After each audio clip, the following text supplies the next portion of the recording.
Good morning students, online classes में आपका स्वागत है। लास्ट क्लास में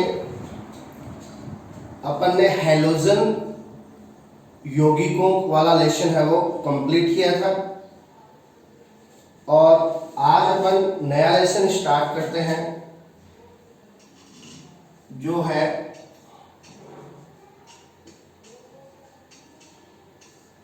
नाइट्रोजन युक्त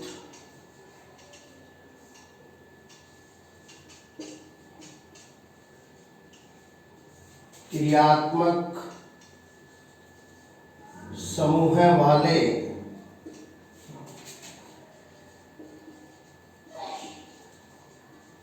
कार्बनिक यौगिक।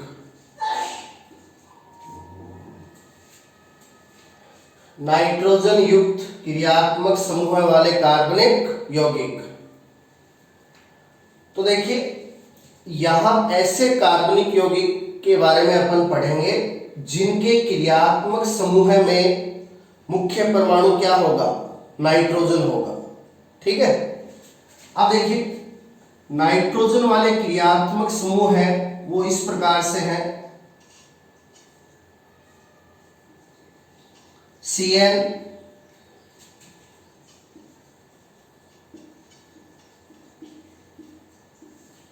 CN क्रियात्मक समूह कहते हैं साइनाइड।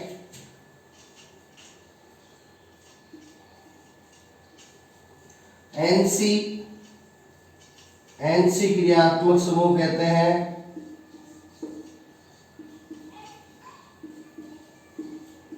आइसोसाइनाइड।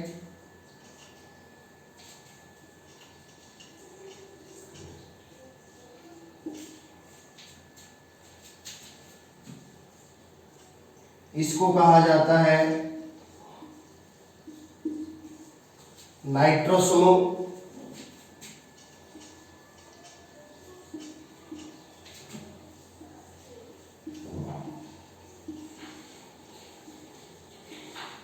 इसको कहा जाता है नाइट्राइटो समूह। अब देखिए ये भी NO2 है और ये भी NO2 है, इसमें भी एक नाइट्रोजन दो ऑक्सीजन, इसमें भी एक नाइट्रोजन दो ऑक्सीजन। अब NO2 यदि इस प्रकार से हो तब तो इसको कहते हैं नाइट्रो, और NO2 इस प्रकार से हो तो इसको कहते हैं नाइट्राइटो। NO इसको कहा जाता है नाइट्रोसो। NO को क्या कहते हैं, नाइट्रोसो। NH2,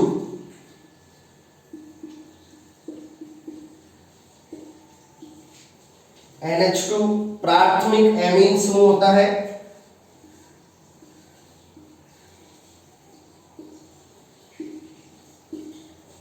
और प्राथमिक एमीन के NH2 को एमिनो कहा जाता है। NH2 को क्या कहते हैं, एमिनो।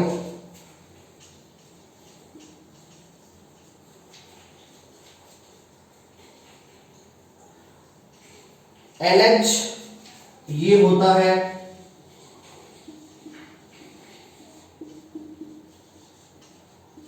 द्वितीयक एमीन, और द्वितीयक एमीन के NH समूह को इमिनो कहा जाता है। NH को इमिनो।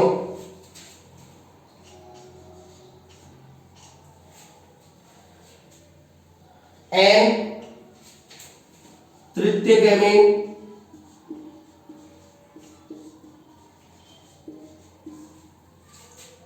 और तृतीयक एमीन के इस क्रियात्मक समूह को, नाइट्रोजन को तृतीयक नाइट्रोजन कहा जाता है।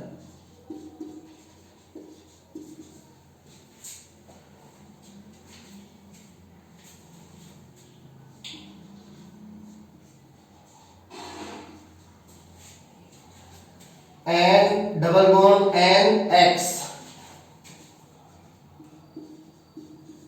इसको कहते हैं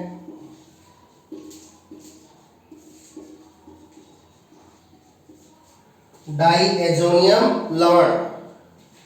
N डबल बॉन्ड NX, इसको क्या कहते हैं? डाइएजोनियम लवण कहते हैं।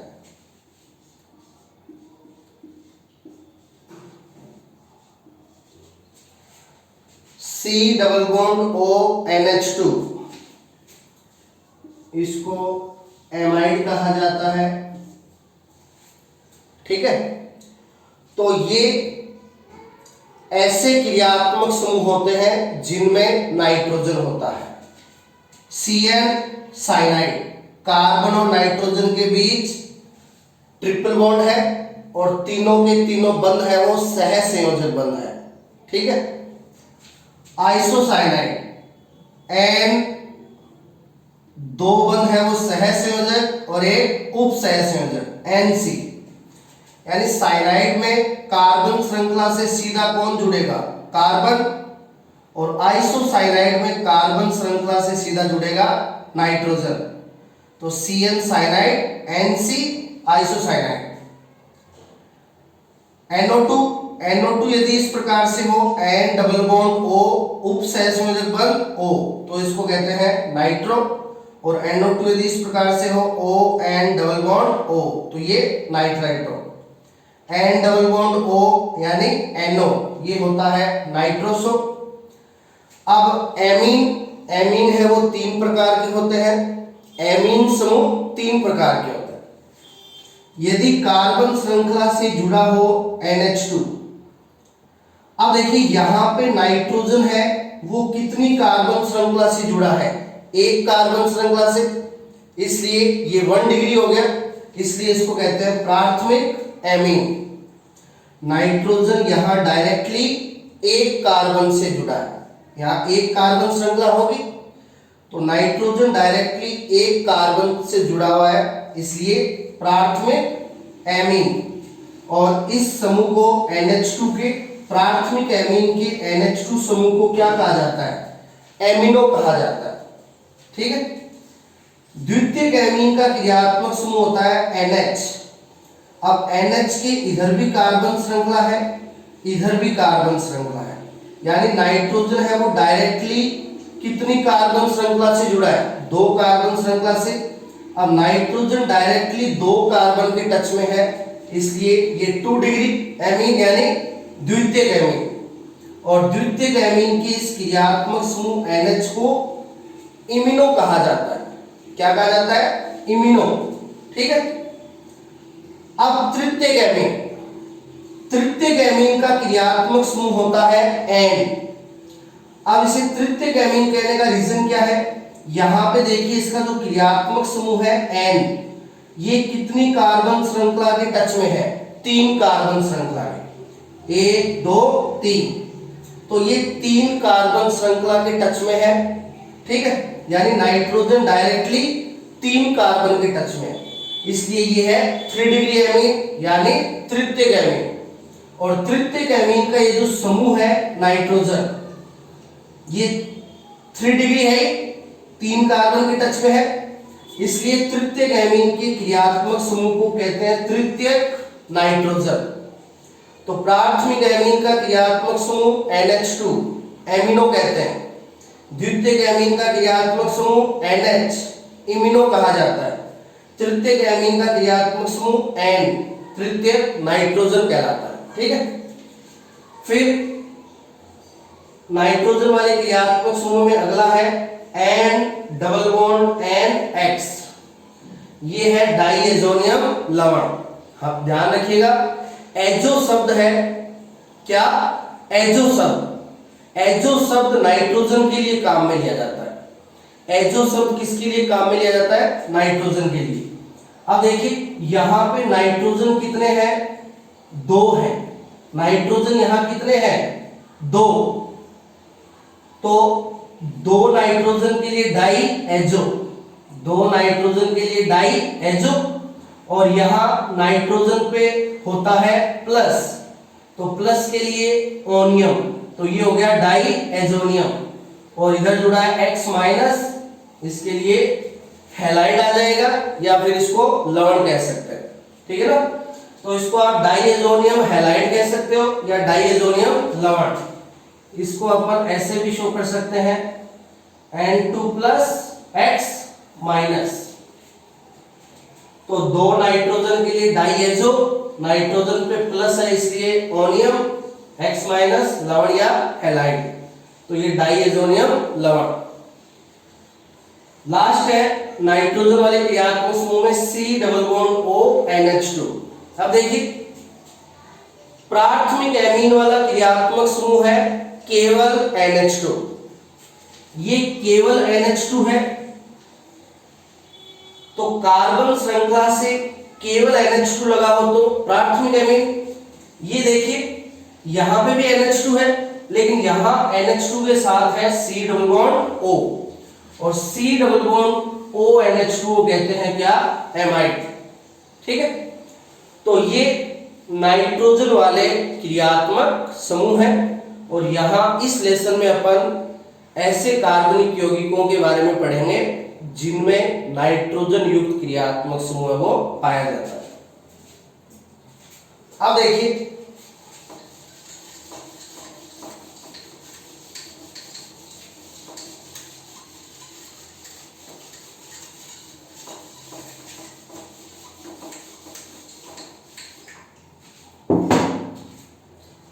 सबसे पहले अपन यहां पे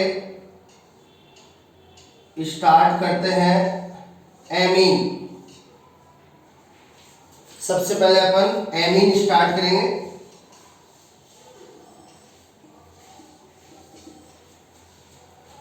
तो एमीन है, अभी अपन ने बताए थे एमीन समूह तीन होते हैं, प्राथमिक एमीन NH2, द्वितीयक एमीन NH, तृतीयक एमीन N। ठीक है, अब एमीन को अपन कैसे परिभाषित करते हैं, ये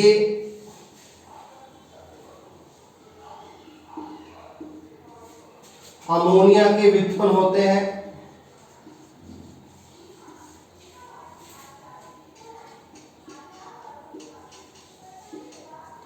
तो एमिनो को अपन किसके व्युत्पन्न कहेंगे, अमोनिया के।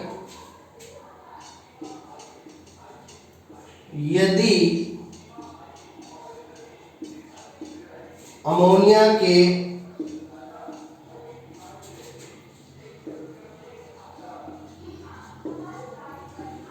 हाइड्रोजन परमाणुओं को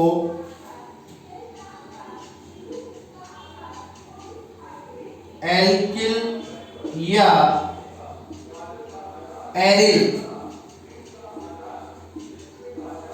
एल्किल मतलब खुली कार्बन श्रृंखला, एरिल मतलब बेंजीन वलय। तो यदि अमोनिया के हाइड्रोजन परमाणुओं को एल्किल या एरिल समूहों द्वारा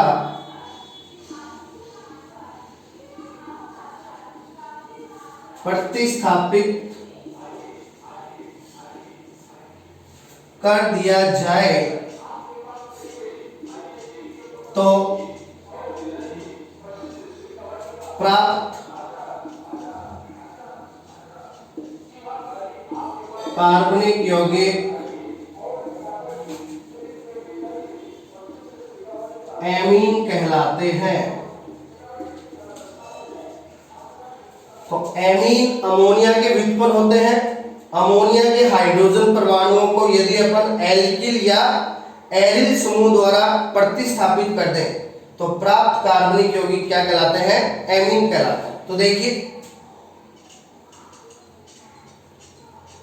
अमोनिया का फॉर्मूला अपन जानते हैं, क्या होता है, NH3। ठीक है, अब यदि अपन अमोनिया के एक हाइड्रोजन को प्रतिस्थापित करते हैं किसके द्वारा, एक एल्किल समूह के द्वारा। यदि अपन अमोनिया के एक हाइड्रोजन को प्रतिस्थापित करते हैं एक R मतलब कौन सा समूह, एल्किल समूह, तो इसके एक हाइड्रोजन की जगह एल्किल समूह आ जाएगा। तो ये हो जाएगा RNH2। अमोनिया में 3 हाइड्रोजन, एक कम कर दिया, 2 हाइड्रोजन बचे और यहां लग गई एक कार्बन श्रृंखला यानी एल्किल समूह, तो RNH2। ठीक है, अब देखो यहां कार्बन श्रृंखला से जुड़ा है NH2 और NH2 समूह प्राथमिक एमीन का होता है, तो RNH2 को कहेंगे क्या? प्राथमिक एमीन। प्राथमिक एमीन यानी 1 डिग्री एमीन। यहां पे नाइट्रोजन है वो डायरेक्टली कितने कार्बन के टच में है? 1 कार्बन के, तो इसे प्राथमिक एमीन या 1 डिग्री एमीन कहेंगे। ठीक है। अब यदि अपन अमोनिया के एक और हाइड्रोजन परमाणु को एल्किल समूह द्वारा प्रतिस्थापित कर दें, तो एक हाइड्रोजन और कम कर दीजिए और एक कार्बन श्रृंखला और जोड़ दीजिए, अब प्राप्त होगा RNHR। अब देखिए नाइट्रोजन के साथ कितनी कार्बन श्रृंखला जुड़ गई? 2 कार्बन श्रृंखला, और यहां क्रियात्मक समूह है NH, तो NH क्रियात्मक समूह होता है, अभी अभी अपन ने बताया था, द्वितीयक एमीन का। ठीक है। और यहां नाइट्रोजन डायरेक्टली 2 कार्बन के टच में है, यानी ये 2 डिग्री एमीन है। ठीक है। अब देखिए यदि अपन इसके बचे हुए एक और हाइड्रोजन को एल्किल समूह द्वारा प्रतिस्थापित कर दें, ठीक है, तो अब नाइट्रोजन के साथ कोई हाइड्रोजन नहीं है और नाइट्रोजन के साथ कितनी कार्बन श्रृंखलाएं जुड़ गई? 3 कार्बन श्रृंखलाएं, तो ये है तृतीयक एमीन।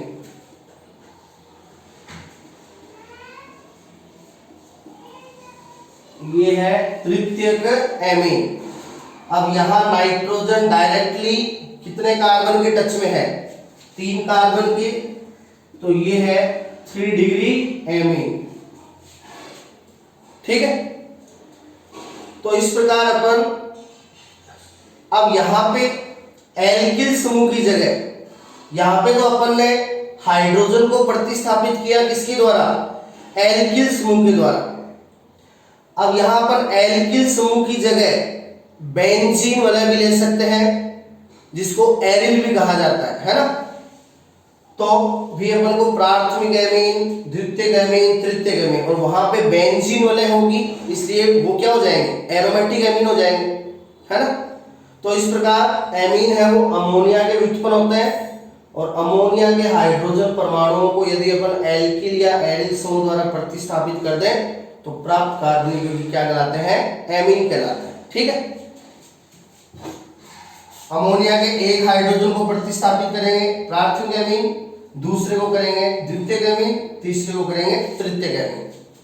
तो प्राथमिक एमीन का क्रियात्मक समूह NH2, प्राथमिक एमीन का क्रियात्मक समूह क्या होता है? NH2, जिसको एमिनो कहा जाता है। द्वितीयक एमीन का क्रियात्मक समूह NH, जिसको इमिनो कहा जाता है, और तृतीयक एमीन का क्रियात्मक समूह N, जिसे तृतीयक नाइट्रोजन कहा जाता है। ठीक है। यहां नाइट्रोजन डायरेक्टली 1 कार्बन के टच में है, तो 1 डिग्री एमीन। यहां नाइट्रोजन डायरेक्टली 2 कार्बन के टच में है, 2 डिग्री एमीन। यहां नाइट्रोजन डायरेक्टली 3 कार्बन के टच में है, 3 डिग्री एमीन।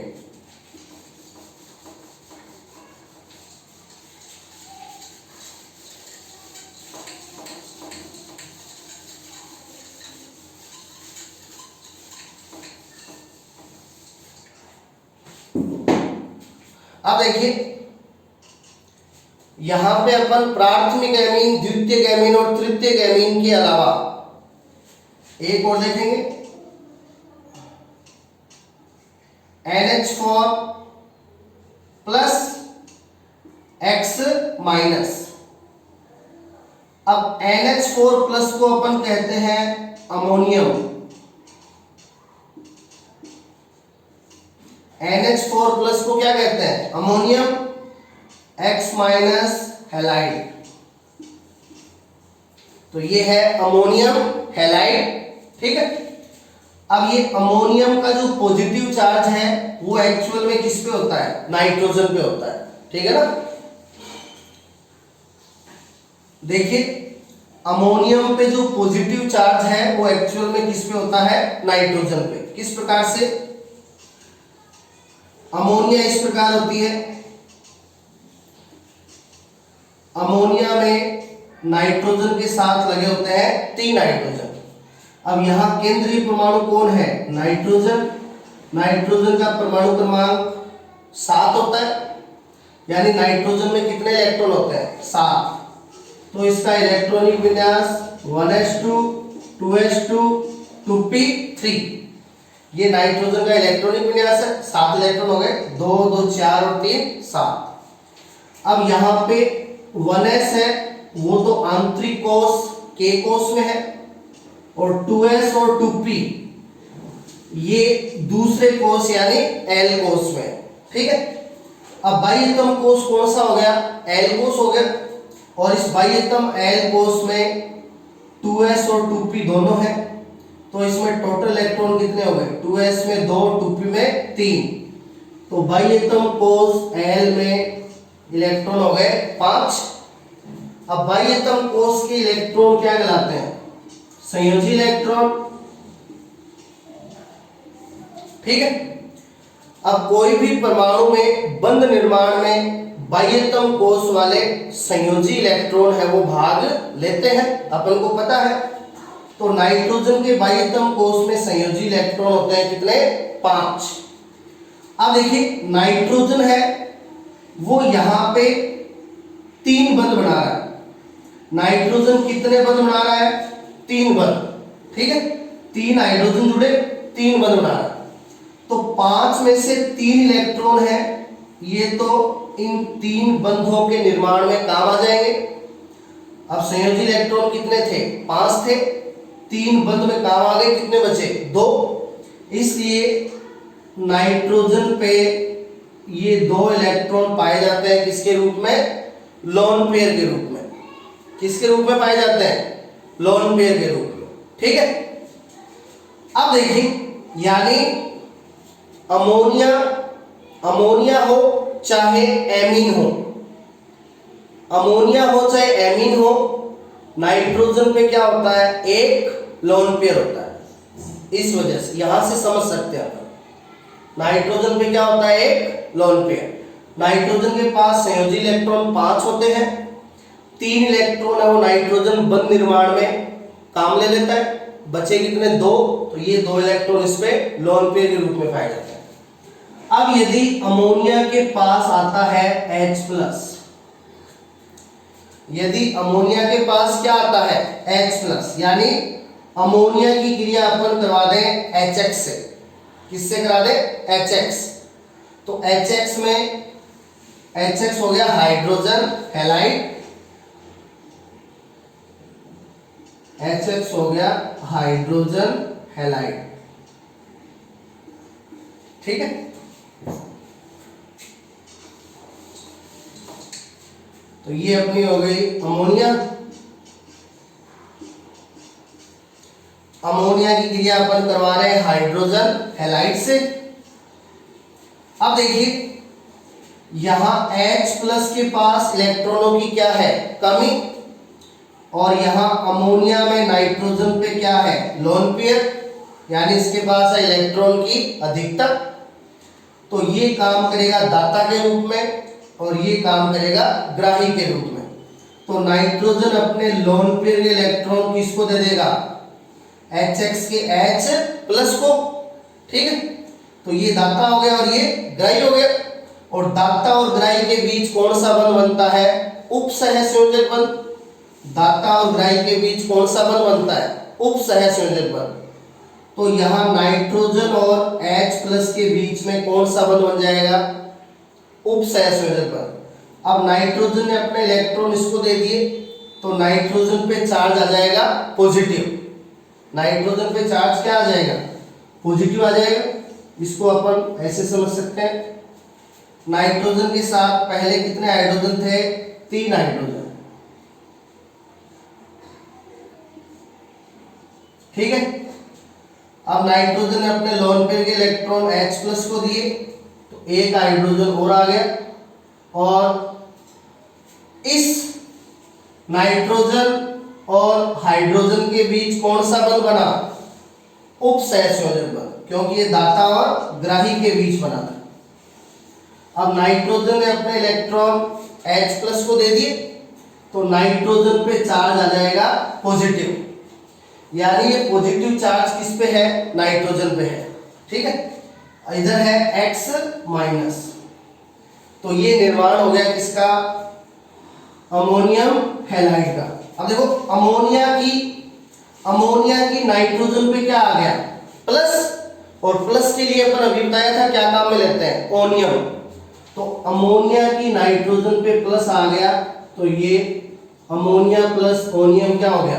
अमोनियम, और X माइनस हैलाइड। ठीक है, अमोनियम हैलाइड। अब यदि अपन यहां पे हैलाइड के रूप में ले Cl माइनस, तो ये हो जाएगा अमोनियम क्लोराइड, है ना। अब देखिए, ये जो अमोनियम हैलाइड है, ये ऐसा यौगिक है जिसमें तीनों प्रकार के बंध पाए जाते हैं, सहसंयोजक बंध भी, उपसहसंयोजक बंध भी, और आयनिक बंध भी। कैसे? अमोनिया में पहले 3 हाइड्रोजन जुड़े थे, यहां नाइट्रोजन और हाइड्रोजन के बीच था सहसंयोजक बंध, यानी ये तीनों बंध है वो किस प्रकार के हैं? सहसंयोजक प्रकार के। अब नाइट्रोजन और इस हाइड्रोजन के बीच जो बंध बना वो उपसहसंयोजक बंध, और NH4 प्लस और Cl माइनस ये आयन हो गए, और आयनों के बीच बनने वाला बंध आयनिक बंध। तो अमोनियम हैलाइड में सहसंयोजक बंध, उपसहसंयोजक बंध और आयनिक बंध, तीनों प्रकार के बंध है वो पाए जाते हैं। तो इस प्रकार अमोनिया की क्रिया HX से कराने पर निर्माण होता है किसका? अमोनियम हैलाइड का। ठीक है,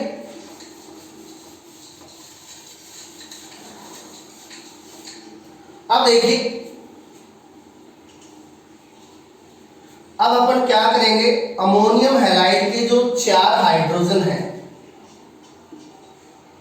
अमोनियम हैलाइड के चारों हाइड्रोजन को अपन प्रतिस्थापित कर देंगे 4 एल्किल समूह द्वारा।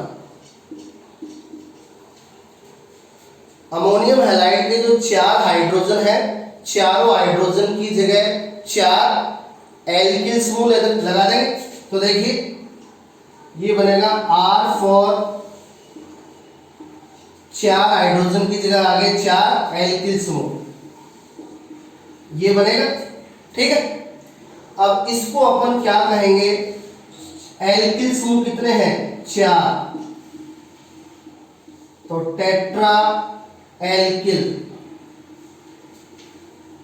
Tetra alkyl. अब टेट्रा एल्किल किसके साथ जुड़े?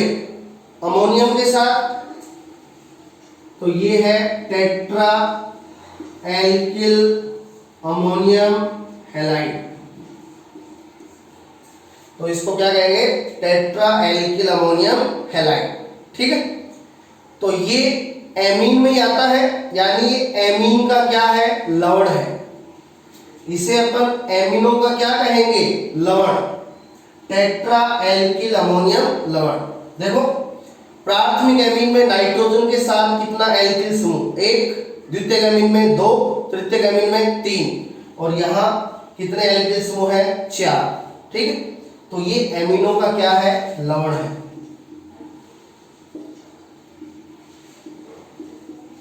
एमिनो का लवण।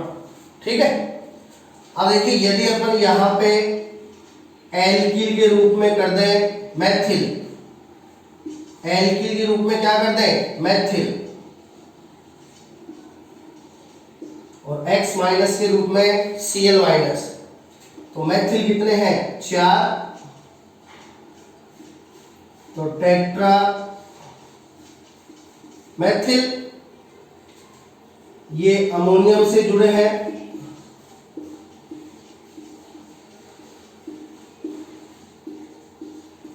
तो इसे अपन कहेंगे टेट्रा मैथिल अमोनियम क्लोराइड। ठीक है।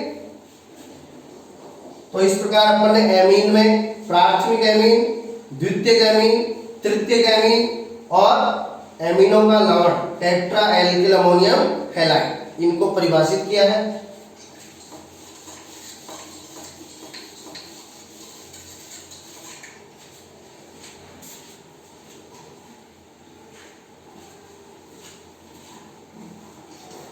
अब देखिए